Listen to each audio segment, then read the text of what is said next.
जैसे एक भक्त ने प्रश्न किया, कहने लगा जी मैंने रामायण खूब सुन रखी, पढ़ रखी, महाभारत पढ़ रखी, रामायण के अंदर मैंने एक शंका मेरे मन में है कि विभीषण और मंदोदरी ये दो भगत की तागे वहां पर, और सारा राक्षस हो रहे थे उधर अभिमान में, मांस खाते थे और दारू पीते थे और मस्तार रखा था, ये दो भगत कैसे पा गए, उनकी महिमा देखा, ऐसा ज्ञान उनके पास कहाँ था। न बोला जी मन ने सब मंडलेश्वरों के पास, आचार्य शंकराचार्यों के पास ये प्रश्न कर लिए, किसी मेरी संतुष्टि नहीं हुई उनसे। तो मैं बोला भाई इस यह संतुष्टि दास तो होगी, सोनी बताऊं तेरे थे। फिर उसको सारी कहानी सुनाई कि कबीर परमात्मा चारों युग माते, सतयुग में सतसुकृत नाम से आए थे, त्रेता में वो मुनिंदर नाम से ऋषि नाम से आए थे, द्वापर में करुणामय नाम से और कलयुग में वो कबीर नाम से आए थे।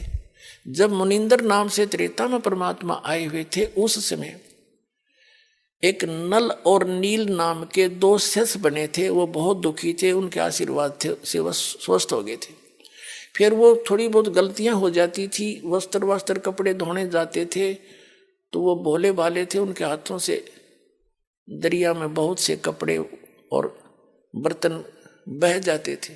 तो परमात्मा ने उनको आशीर्वाद दे दिया था, बेटा सेवा तो करो लेकिन आज के बाद तुम्हारे हाथ से कोई भी वस्तु पानी में नहीं डूबेगी। उसके बाद परमात्मा एक चंद्र विजय नाम का भाट था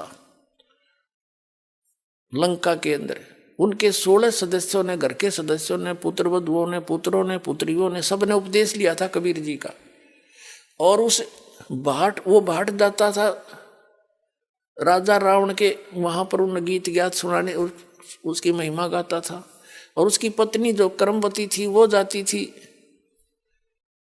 मंदोदरी को चुटकुले चटकुले सुना के, उसने बूंदी अच्छी सुना के ज्ञान सुनाया करती थी। और जब उसने ये ज्ञान हुआ, उस कर्मवती ने भाट चंद्र विजय की पत्नी को परमात्मा का ज्ञान हुआ, तो फिर मंदोदरी को वो ये ज्ञान सुनाने लगी, ये वचन परमात्मा की महिमा के।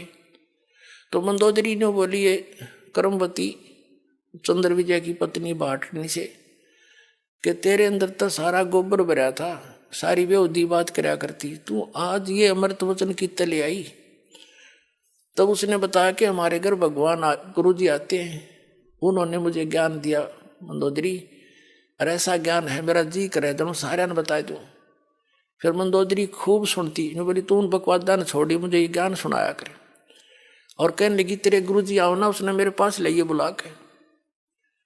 अब उस कर्मवती ने परमात्मा कबीर जी जब गए, मुनिंदर जी ऋषि रूप मारे थे, तब एक उसने कहा महाराज जी मेरी जो मंदोदरी रानी है रावण की, मैं वहां जाती हूँ और मैंने आपका ज्ञान सुना है, उसको बहुत अच्छा लगा।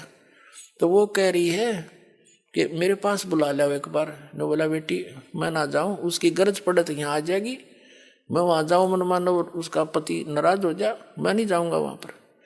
तो कर्मवती गई, जाके कहा कि बहन गुरुजी ऐसे ऐसे कह रहे हैं, और देख संतों को बुलाना नहीं चाहिए, खुद जाना चाहिए। तो मंदोदरी का समझ में आ गई, पुण्यात्मा थी, नो बोली चल मैं चलती हूँ।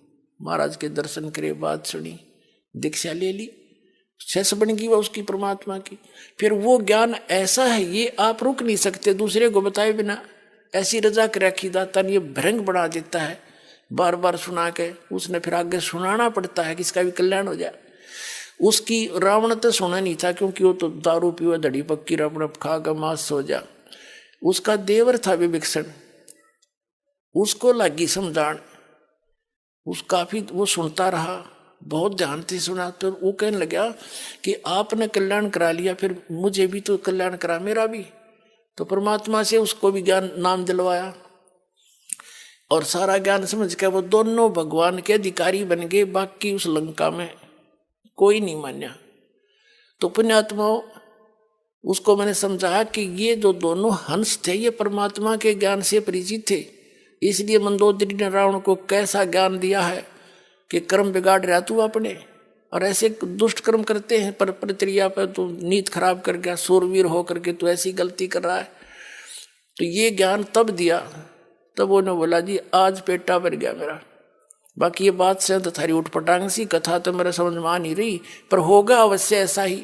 लेकिन 100 का 100 सत्य पुण्यात्माओं। ये कहते हैं रावण जिस लंका को अपनी ताकत से और अपने अन्य साधनाओं से प्राप्त करके रख नहीं सका, और वो लंका उस कबीर भगवान के भगत को मिली। कहते जैतन राजपाट भी चाहिए कर हमारा ये ध्यान, यह बीमारी भी हम काटेंगे तेरी। कहते हैं भी विक्षण का भाग बडेरा, दासातन आया तिसनेरा, दासातन आया विश्व बीसा, ताको लंक देई बख्शीसा। बख्शीश में दिवाई कबीर भगवान ने, अगले तू कर ले राज, तने राज चाहिए, क्यों ज्ञान तो था नहीं, भक्ति मालिक की जरूर करते थे। तो अब वो सभी प्राणी जन्म लेते हुए आ रहे हैं, अब सबका मोक्ष होगा। ये है वो यथार्थ ज्ञान, और यहीं पर पूरा समाधान प्राप्त करो और कल्याण कराओ। बोलो सतगुरुदेव।